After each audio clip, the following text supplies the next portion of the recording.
Hello everyone, आप सभी का मेरे चैनल में स्वागत है एक बार फिर न्यू अपडेट के साथ। आज के अपडेट में हम लोग न्यू टॉपिक पर डिस्कस करने वाले हैं। आज का जो टॉपिक होगा बिहार स्टूडेंट क्रेडिट कार्ड से रिलेटेड होगा। जैसे कि आप सभी को मालूम होगा कि बिहार स्टूडेंट क्रेडिट कार्ड से लोन लेने के लिए आपको फॉर्म अप्लाई करना होता है। फॉर्म अप्लाई के बाद कुछ वेरिफिकेशन प्रोसेस होते हैं, उसके बाद आपके अकाउंट में फर्स्ट इंस्टॉलमेंट आ जाता है। लेकिन सेकेंड पेमेंट के लिए आपको कोई फॉर्म अप्लाई करना नहीं होता है, ठीक है। तो सेकंड पेमेंट अगर आपको लेना है तो कुछ कुछ डॉक्यूमेंट अपलोड किए जाते हैं, और उस जो डॉक्यूमेंट आपको अपलोड किया जाता है उसके बारे में मैं जानकारी दूंगा और डिस्क्रिप्शन में आपको जानकारी मिल जाएगा, ठीक है। अब हम लोग सेकंड इंस्टॉलमेंट के डॉक्यूमेंट अपलोड के बाद जो वेरिफिकेशन प्रोसेस स्टार्ट होता है वो मेरा मेन टॉपिक है, उस पर डिस्कस हम लोग करने वाले हैं, ठीक है। और सबसे पहले हम लोग देखेंगे कि जो हम लोग वेरिफिकेशन प्रोसेस होता है, ठीक है, वो हम लोग का स्टेटस कहाँ से देखेंगे। जैसे हमने सेकंड इंस्टॉलमेंट के लिए सेकंड पेमेंट के लिए डॉक्यूमेंट अपलोड कर दिया, वो स्टेटस हम लोग कहाँ से चेक करेंगे। और जो document upload second payment, third payment, fourth payment का जो डेट निर्धारित किया जाता है वो सैंक्शन लेटर से आपका डेट निर्धारित किया जाता है। तो चलो स्टेटस से रिलेटेड हम लोग जानकारी ले लेते हैं, लाइव दिखाएंगे कि स्टेटस कहाँ से चेक होता है।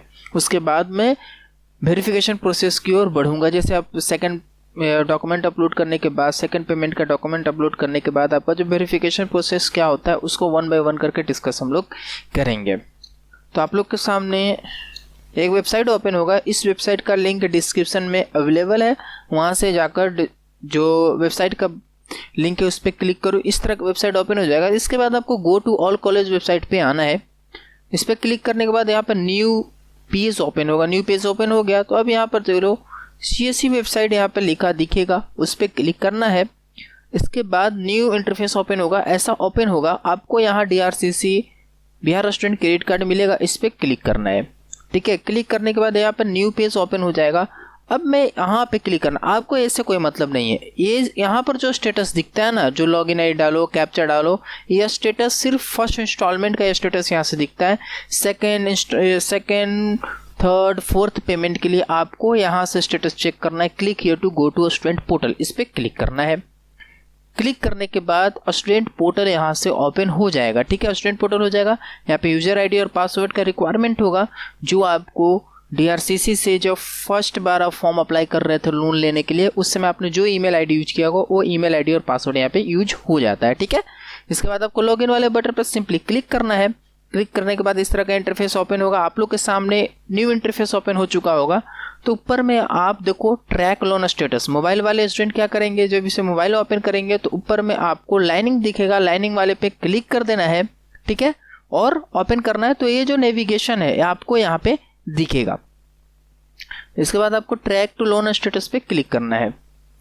ट्रैक टू लोन स्टेटस पे क्लिक करने के बाद यहाँ पे आप देख सकते हो current status of loan application, यहाँ पे आपको दिखेगा। देखो, जब आप सेकंड पेमेंट यानी सेकंड पेमेंट के लिए डॉक्यूमेंट अपलोड करने का जब आपका डेट आ जाएगा तो आपको यहाँ पर दिखने लगेगा इनिशिएट पेमेंट, ठीक है। इनिशिएट डॉक्यूमेंट होगा, सॉरी मैं कंफर्म कर देता हूँ यहाँ पे लिखा हुआ क्या रहेगा। यहाँ पे आपको इनिशिएट पेमेंट लिखा रहेगा। इनिशिएट पेमेंट कहने का मतलब होता है कि आप डॉक्यूमेंट आपको अपलोड करना है, अपलोड करोगे तब आगे का प्रोसेस बढ़ेगा। तो चलो, आप लोग तो मालूम हो चुका होगा सेकंड थर्ड फोर्थ का अगर डॉक्यूमेंट अपलोड करने के बाद आपको स्टेटस जानना है तो स्टूडेंट पोर्टल से आप जान सकते हो। तो अब हम लोग वेरिफिकेशन प्रोसेस के बारे में जानते हैं कि अगर आपने सेकंड इंस्टॉलमेंट के लिए डॉक्यूमेंट अपलोड किया है तो आपको जो स्टेटस चेक करना है स्टूडेंट पोर्टल से चेक करना है। तो सबसे पहला जो आपका दिखेगा अब करंट स्टेटस में वो दिखेगा इनिशिएट पेमेंट। इनिशिएट पेमेंट कब तक दिखेगा, जब तक आप डॉक्यूमेंट अपलोड नहीं कर देते हैं। और जैसे ही आप डॉक्यूमेंट अपलोड कर देते हैं तो वहाँ का वेरिफिकेशन स्टेट जो होगा वो चेंज होगा, स्टेटस चेंज होगा। डॉक्यूमेंट अपलोड करने के बाद आपका DRCC में डॉक्यूमेंट जो स्टेटस है उसे चेक किया जाएगा DPO के द्वारा, ठीक है। जो असिस्टेंट मैनेजर होता है उनके द्वारा चेक किया जाएगा। DPO फिर इसे वेरीफाई करेगा। DPO के वेरीफाई करने के बाद जो आपका करंट स्टेटस में दिखेगा वो आपका दिखेगा सब्सिक्वेंट डिसबर्समेंट पेमेंट, ठीक है। इसके बाद आपका क्या देगा, सब्सिक्वेंट डिसबर्समेंट पेमेंट यहाँ पर दिखेगा। इसका कहना है कि भाई जो DRCC से आपका वेरिफिकेशन प्रोसेस हो चुका है, आगे की ओर प्रोसेस अब जाने वाला है। सॉरी, यहाँ पे मैं आपको करंट स्टेटस में कंप्लीट बताता हूँ। यहाँ पे आपका जो दिखेगा करंट स्टेटस में, इनिशिएट पेमेंट के बाद DPO के वेरिफिकेशन के बाद आपका जो थर्ड वेरिफिकेशन स्टेप होगा सब्सिक्वेंट डिसबर्समेंट मेकर। इसमें होता क्या है कि आपका जब डॉक्यूमेंट जो अपलोड किए हैं उसे वेरिफिकेशन होने के बाद, DRCC में कंप्लीट वेरिफिकेशन होने के बाद उसे भेज दिया जाता है पेमेंट मेकर के पास। ठीक है, पेमेंट मेकर, और जब पेमेंट मेकर आपका कंप्लीट हो जाएगा तब पेमेंट चेकर हो जाएगा। पेमेंट चेकर के बाद आपका फिर पेमेंट आपके अकाउंट में चला जाता है। ठीक है, तो पेमेंट मेकर और पेमेंट चेकर, ये दो स्टेप ऐसे हैं जो स्टूडेंट को सबसे ज़्यादा परेशान करता है। पेमेंट मेकर में होता क्या है कि आपने जो भी पेमेंट यहाँ पर लगाया है, ठीक है, जो भी आपने डॉक्यूमेंट अपलोड किया है उसका वेरिफिकेशन किया जाता है BSFCL ऑफिस में। BSEFCL ऑफिस जो है पटना में हेड क्वार्टर है। यहाँ पे आपका पेमेंट मेकर होने के बाद पेमेंट चेकर में इसका वेरिफिकेशन हो जाता है। दो वेरिफिकेशन होने के बाद आपका थर्ड यहाँ पेमेंट मेकर और पेमेंट चेकर के बाद आपका जो वेरिफिकेशन होता है वो आपका कंप्लीट हो जाता है और आपके अकाउंट में पैसा सिंपली सेंड कर दिया जाता है। ठीक है, जो पेमेंट मेकर और पेमेंट चेकर, ये जो स्टेप है ये महीनों दिन रह जाता है। ठीक है, एक महीना, डेढ़ महीना हो जाता है।